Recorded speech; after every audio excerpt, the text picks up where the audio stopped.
എന്തേ മോനോ? 100 രൂപ തരുമോ? 100 ഉറുപ്പ്യ? 100 ഉറുപ്പ്യ എന്റെ അടുത്തില്ല. നിങ്ങളെ പേജിന് ഞാൻ 100 രൂപ കണ്ടാണല്ലോ. അത് മാത്രല്ല നിങ്ങളെ വിരലുമ്പോ 11 വിരല് ഞാൻ കണ്ടതാണ്. 11 വിരലോ? എന്താ പറഞ്ഞേ? 11 വിരല് ഞാൻ നിങ്ങളെ കയ്യില് എണ്ണി കാണിച്ചാലിക്ക് 100 രൂപ തരുമോ? 11 വിരല് എന്റെ കയ്യിൽ എണ്ണി കാണിക്കേ?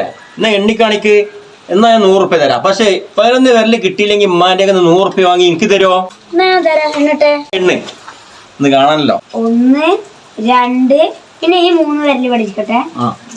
4 5 6 7 8 9 10 11. ഓക്കെ അല്ലേ? ഞാൻ പേജിന് 100 രൂപ എടുക്കട്ടെ.